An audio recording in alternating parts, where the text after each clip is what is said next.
With all these deck starting point options, I'm going to start in no particular order, and there is no particular order in how I'm going to present them. I am just going to present them from what they are and from what I think are relatable ways to present it.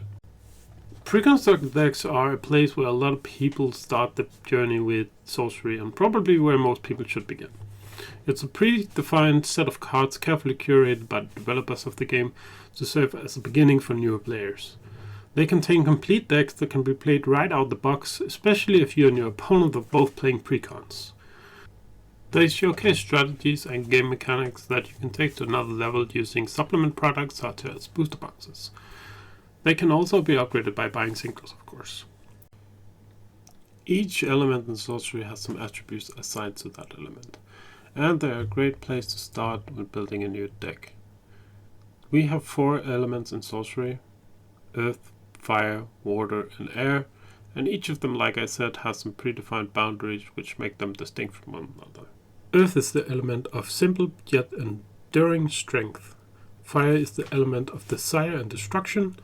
Water is the element of charm and trickery, and Air is the element of knowledge and power. Mechanics are typically thought of drawing cards, entering the realm, leaving the realm, and so on.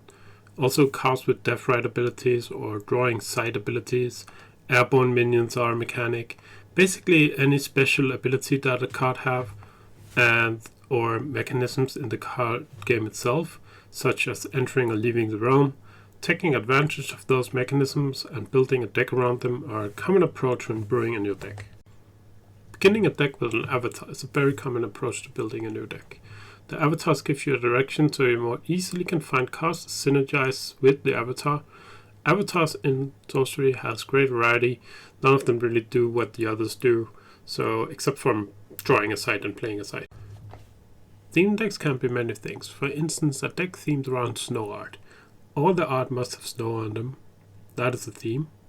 Or you can have a deck where minions matter, so you focus heavily on minions instead of an even spread of minions and other spell cards. It's only imagination that sets the boundaries here, so a theme deck could be something like angels protecting humans, and you could have a few angels in your deck and a lot of humans running around, or a deck where Hell's Gates open and flooding the board with evil minions. There are many strategies in Sorcery. A strategy could be combo, aggro, control, go wide, artifacts, side matters, you name it.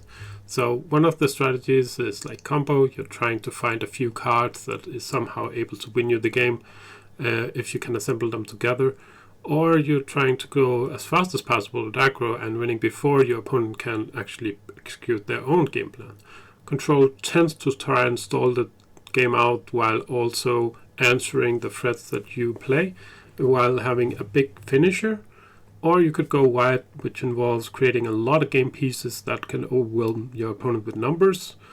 An artifact deck could focus on playing artifacts and having a lot of support pieces on the board and trying to win with support, while side matter strategies tend to use more like a control strategy, I would say. You could argue that some of these go well together. For instance, it would make sense if you had a focus on sides and control at the same time, so the sides you have play into the control strategy.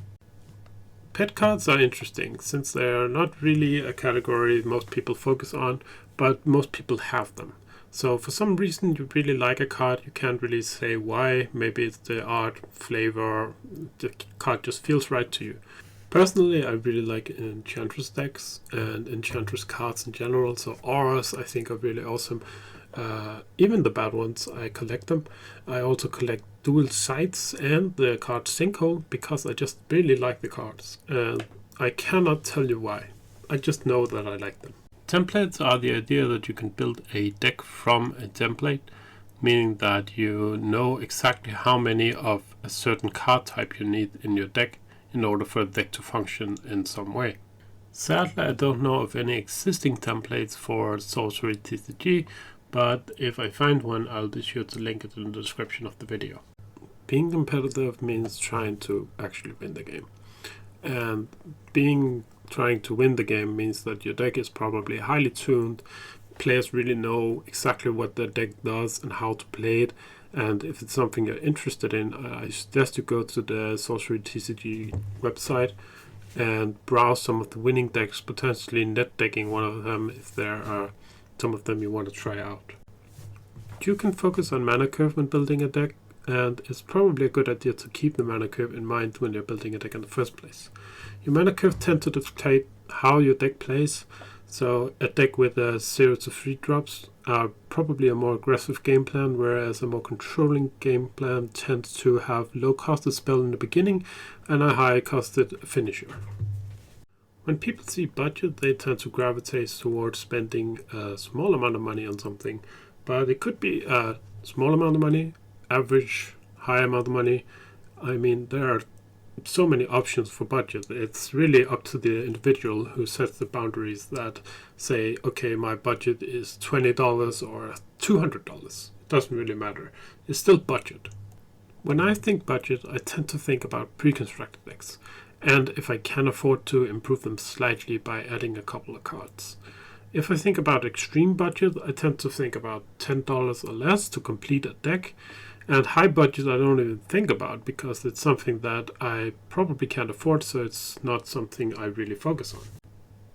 Playing the opposite of what you usually do is an interesting concept, and it is something that you could try.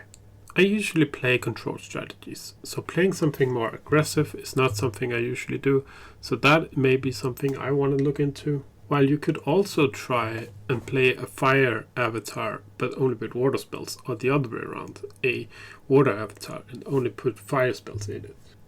The point I want to make is that it can be very skill testing when brewing and gameplay wise, when you're not used to the play patterns and therefore you keep learning. Net decking is a term that is used to describe behavior where people go and copy another deck.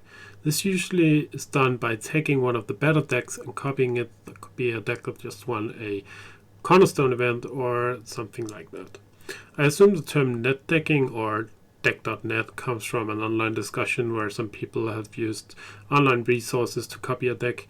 What deck you choose to copy is completely up to you. It really depends on what you're looking for, and of course it can be used to just an inspiration when you bring your own decks. I want to make more videos on these subjects, and thinking about it made me think that if you could tell me in the comment section which subject you want to hear about first, I could make a video about that. Did I miss any cases? Are there some other deck strategies out there that I didn't think about? Let me know in the comments.